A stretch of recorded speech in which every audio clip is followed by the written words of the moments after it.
zeste d'infos, loisirs. Des idées de séries ou de films à voir ou à revoir, c'est tout de suite dans un zeste d'infos sur Sensation avec Franck David et Thomas Fleischer.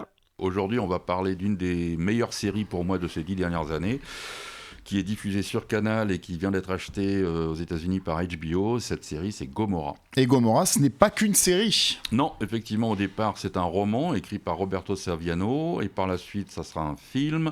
Et depuis 2014, on a donc la série. Alors j'imagine, et je pense que j'imagine bien que ça traite de la mafia, mais quoi plus précisément ?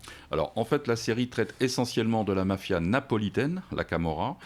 Il y a différentes appellations de la mafia italienne. On a la 'Ndrangheta dans le sud, Cosa Nostra en Sicile et donc la Camorra à Naples. La série parle en fait des différents quartiers de la ville et des différentes familles qui s'affrontent à mort, au sens propre du terme, pour le contrôle du trafic de drogue. La série s'axe surtout sur une famille en particulier, les Savastano, avec à leur tête Don Pietro, et donc le parcours de ce monsieur et de sa famille. On est dans la fiction ou dans la réalité ? Alors avec Saviano, on est en plein dans la réalité, puisque Don Pietro s'inspire d'un vrai camorriste, Paolo Di Lauro, le patron de la Camorra dans les années 2000. Il y a bien sûr des personnages inventés, mais toujours basés sur des réalités existantes.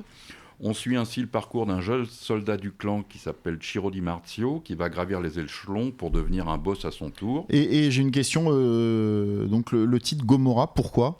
Alors le titre Gomorrah, c'est un jeu de mots entre Gomorrah, donc Gomorre, la ville biblique, et la Camorra. D'accord. Et la mafia, c'est pas un sujet qui est nouveau en soi ? Non, c'est pas nouveau, mais ici c'est une vraie vision de l'intérieur avec ses rites, ses codes, son langage, ses décors, ses goûts musicaux, ses ramifications à l'étranger.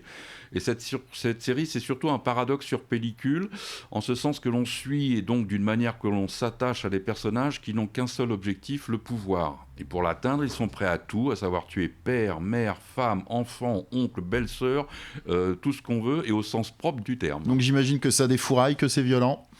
C'est pas un programme pour enfants, effectivement. Certaines scènes sont fortes dans leur violence, que ce soit sur la façon de tuer ou par les thèmes abordés, comme par exemple dans la saison 2, le trafic d'êtres humains dans les pays de l'Est. Cela étant, la réalisation extrêmement soignée n'en rajoute pas plus que cela. On est plus proche du documentaire avec un aspect froid, détaché, presque factuel.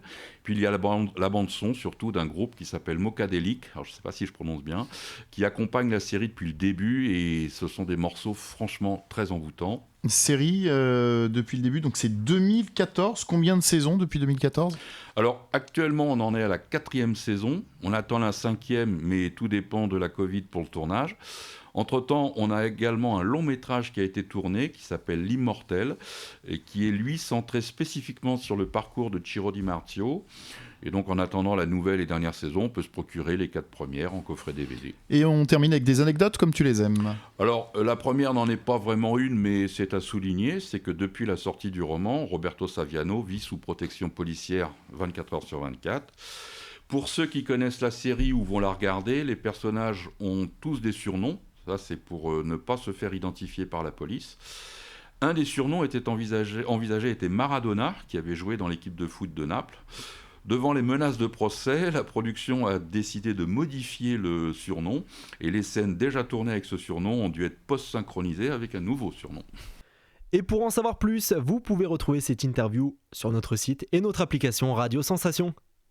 Un zeste d'infos sur Sensation.